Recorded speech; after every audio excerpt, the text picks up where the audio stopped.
Patient तो कैसे आप लोग, उम्मीद करता हूँ सभी पेशेंट अच्छे होंगे। तो पेशेंट फाइनली अपन इस वीडियो में देखने वाले हैं यहाँ पे आपका वार्षिक परीक्षा सत्र 2022-23 कक्षा 7वीं विषय हिंदी का पेपर। ठीक है, तो विषय हिंदी का अपन कंप्लीट पेपर देखने वाले हैं। पेशेंट याद रखिएगा, कंप्लीट पेपर देखेंगे। पूर्णांक की बात करें तो आपका 80 अंक का पेपर है और बेफिक्रिएगा डेफिनेटली जो है आपको यहाँ पे 80 में से 80 अंक ईजिली मिल जाएंगे। ठीक है, और 100% पेशेंट, ये 100% जो है आपका यहाँ पे 101% जो है आपको यही देखने को पेपर मिलने वाला आपके एग्जाम में। ठीक है, कुछ जिलों में जो है क्या है, ये पेपर 12 अप्रैल मतलब 12/4/2023 का है, जबकि कुछ में जो है 12/4/2023 का है, जबकि कुछ में जो है ये 13/4 का है। तो आप अपने हिसाब से जो है इस टाइम टेबल के अकॉर्डिंग जो है इस कंप्लीट पेपर को तैयार कर लेना। ठीक है, A to Z प्रश्न 1 से 17 तक कंप्लीट प्रश्न जो है याद कर लेना पेशेंट। ठीक है, और हाँ, कुछ स्टूडेंट कहते हैं कि भैया कुछ क्वेश्चन होते हैं जो हमारे आते नहीं, तो पेशेंट आप जिला कौन सा आपका, ठीक है, उस पर डिपेंड करता है कुछ, क्योंकि कुछ इस बार हो रहा है क्या है, जैसे जिले वाइज देखो कई कई जिलों में टाइम टेबल भी अलग अलग है। ठीक है, तो उस हिसाब से जो है आप जिला कौन सा है, इस बार आप कमेंट बॉक्स में जरूर बताइएगा कि कमेंट में कि आपका जिला कौन सा है। लेकिन ये वाला पेपर जो है आपको सभी जिलों के जितने भी स्टूडेंट्स किसी भी जिले से हो, है ना, सभी को जो है ये पेपर तैयार करना है।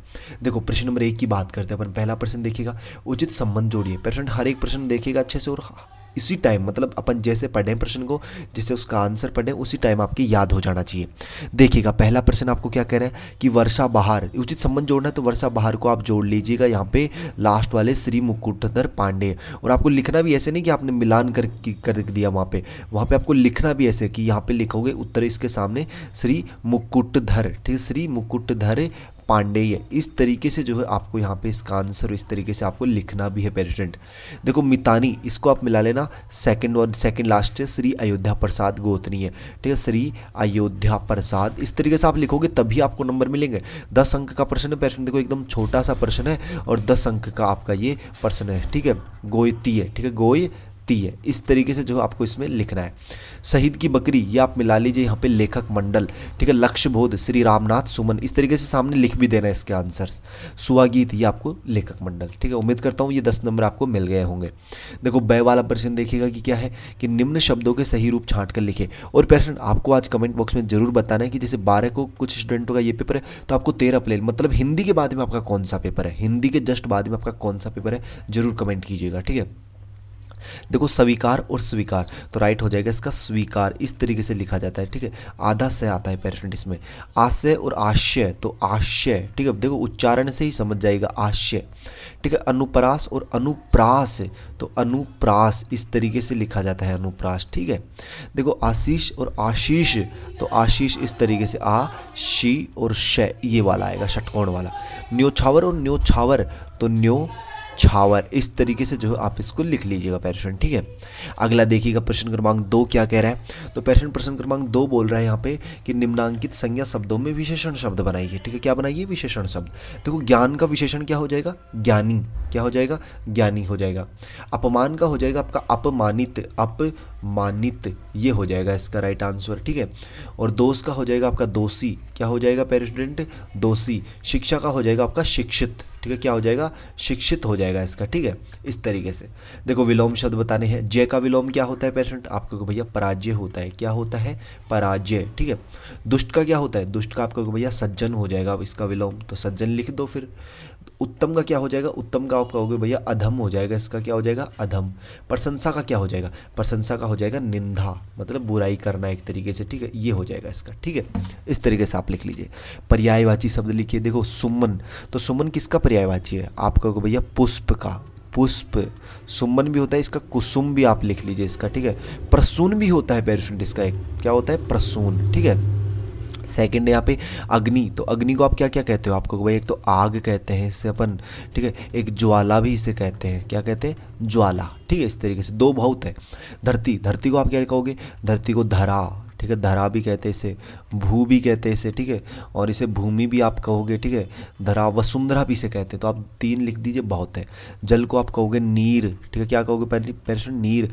पानी भी एक आप कहते हो इससे, पानी। ठीक है, नीर, पानी। तोय, ठीक है, तोय भी इसे कहते हैं। इस तरीके से आप जो है यहाँ पे पर्यायवाची शब्द इसके लिख सकते हो। ठीक है, देखो प्रश्न क्रमांक 5वां देखना क्या कह रहा है। 5वां प्रश्न आपको भैया 5वां प्रश्न कह रहा है कि निम्न शब्दों समूह के लिए एक शब्द बनाइए। ठीक है, शब्द समूह के लिए एक शब्द बनाइए। देखो जो कम बोलता हो क्या कहलाता है, अल्पभाषी, अल्पभाषी यहाँ पे उसे अपन कहते हैं। ठीक है, अगला है तीनों काल को जानने वाला, त्रिकाल। ठीक है, क्या हो जाएगा, त्रिकाल, ठीक है, तीनों काल को जानने वाला त्रिकाल।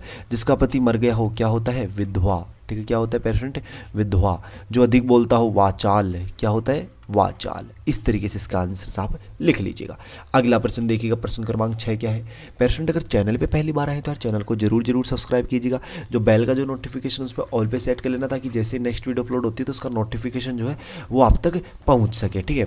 और हाँ, आपको जो ऑल सब्जेक्ट्स के पेपर विद सॉल्यूशन इसी तरीके से प्रोवाइड होंगे। और आपका 20 अंक का प्रोजेक्ट भी होता है, तो 20 अंक का जो प्रोजेक्ट है उसका सॉल्यूशन भी आपको जल्दी इसी चैनल पे प्रोवाइड करवाया जाएगा, ठीक है।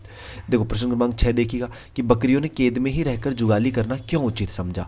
तो देखिएगा इसका आंसर क्या लिखोगे आप।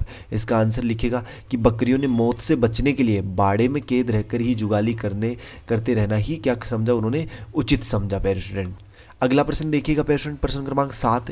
प्रश्न क्रमांक 7 कह रहा है कि लेखक के अनुसार लक्ष्य भेद का मूल मंत्र क्या है और क्यों। लक्ष्य भेद का मूल मंत्र क्या है और क्यों है। तो इसका आंसर देखिएगा कि हमारे कोश में एक छोटा सा शब्द, 7वां प्रश्न है ना, उसका आंसर है कि हमारे कोश में एक छोटा सा शब्द तन्मयता, यह छोटा सा शब्द ही जीवन में लक्ष्य भेद का कार्य सिद्धि का मूल मंत्र है, ठीक है। तन्मयता का अर्थ है कि जो लक्ष्य है उसी से आप भर जाएं, उसी में लीन हो जाएं, वह फैलकर आपके संपूर्ण जीवन और कार्य की प्रत्येक दिशा को ढक ले, ठीक है। अगला प्रश्न देखिएगा, प्रश्न क्रमांक 8वां कि सुब्बैया का नाम भारती कब और क्यों पड़ा। तो देखिएगा इसका आंसर है पेरेंट यहाँ पे। इसका आंसर देखिएगा क्वेश्चन नंबर 8 का आंसर कि सुब्बैया को बचपन से ही कविता करने का शौक था। 11 वर्ष की आयु में ही एट्टयपुरम के राजा ने कविता पाठ के लिए राज दरबार में उसे आमंत्रित किया। राजा के दरबार में एकत्रित हुए विख्यात कवि उसके कविता पाठ को सुनकर दंग रह गए। उन्होंने उसे भारती की उपाधि से विभूषित किया। तभी से सुब्बैया सुब्रमण्यम भारती के नाम से प्रसिद्ध हो गया, ठीक है। 8वें प्रश्न का आंसर आप लिख लीजिएगा। अगला प्रश्न देखिएगा, प्रश्न क्रमांक 9 क्या है। तो पेशेंट प्रश्न क्रमांक 9 है यहाँ पे कि वर्षा सबके मन को कैसे लुभा रही है। वर्षा जो है वो सबके मन को कैसे लुभा रही है। तो इसका आंसर देखिएगा यहाँ पे। इसका आंसर पेशेंट यहाँ से नोट करना है आपको कि वर्षा के आगमन से चारों तरफ हरियाली छा गई है। आसमान में घने बादल छाए हुए हैं, बादलों की गड़गड़ाहट के साथ बिजली चमक रही है। निरंतर वर्षा होने से झरने भी बह रहे हैं। अतः वर्षा हम सबके मन को लुभा रही है। अतः वर्षा हमारे सबके मन को क्या कर रही है पेशेंट, लुभा रही है, ठीक है। अगला देखिएगा, प्रश्न क्रमांक 10वां क्या कह रहा है। तो आपको भैया प्रश्न क्रमांक 10वां कह रहा है कि निम्न शब्दों के तत्सम रूप लिखिए। तो लिख देंगे हम तत्सम रूप। देखो सोना को तत्सम में क्या कहते हैं, तत्सम शब्द क्या होता है, इसका स्वर्ण क्या होता है पेशेंट, स्वर्ण आप लिख लीजिएगा। दूध का क्या होता है, आपको भैया दूध का तो दुग्ध होता है, क्या होता है, दुग्ध, तो दुग्ध लिख लीजिए। नाच का क्या होता है, नृत्य, क्या होता है पेशेंट, नृत्य। सांझ का क्या होता है, सांझ का होता है आपका साय, ठीक है, क्या होता है, सायकाल, ठीक है, सायकाल अपन जिसे कहते हैं। पाए का क्या होता है, पाए का आप लिख लीजिए यहाँ पे पैर लिख लीजिए इसका, ठीक है, इस तरीके से।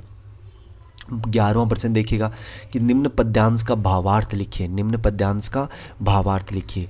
वर्षा बहार सबके मन को लुभा रही है, नभ में छटा अनूठी घनघोर छा रही है, बिजली चमक रही है, बादल गरज रहे हैं, पानी बरस रहा है, झरने भी बह रहे हैं। तो देखो भावार्थ लिखना है। और पेशेंट भावार्थ लिखने से पहले आप देखिएगा कि कितने अंक का प्रश्न है।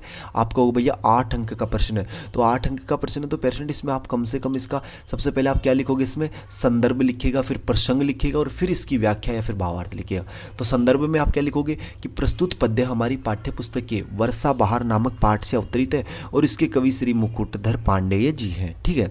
और प्रसंग में क्या लिखोगे कि प्रस्तुत पद्यांश में कवि वर्षा ऋतु के सौंदर्य का वर्णन कर रहे हैं। व्याख्या कि यह सुहावनी वर्षा ऋतु के सभी के मन को लुभा यानी ललचा रही है। आसमान में घने बादल छा गए हैं जिससे उसकी शोभा अद्भुत लग रही है। रह रहकर बिजली की चमक एवं बादलों की गर्जना के साथ पानी बरस रहा है, पानी से लबालब हुए झरने भी बह रहे हैं। तो इस तरीके से इसका आंसर जो है आपको लिखना है पेशेंट।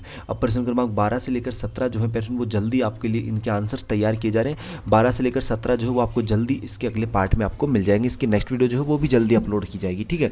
बेफिक्र रहिएगा, सभी प्रश्नों के सॉल्यूशंस आपको जो है बताए जाएंगे, ठीक है। आप चैनल को आपने सब्सक्राइब नहीं किया तो यार चैनल को सब्सक्राइब कीजिएगा। कोई डाउट हो तो कमेंट बॉक्स में कमेंट जरूर कीजिएगा। हर एक कमेंट का आपको रिप्लाई देखने को मिलने वाला है। जितने क्वेश्चंस बताए गए हैं उन सभी को अच्छे से तैयार कर लीजिएगा, ठीक है। और बाकी अपने दोस्तों के साथ जो इस वीडियो को ज़्यादा से ज़्यादा आप शेयर कीजिएगा। नेक्स्ट वीडियो कौन से सब्जेक्ट की है कमेंट जरूर कीजिएगा। तो मिलते हैं पेरेंट्स नेक्स्ट वीडियो में अपन इसी होशम जोश के साथ। तब तक सभी पेरेंट्स स्टूडेंटों को बाय, धन्यवाद, टेक केयर।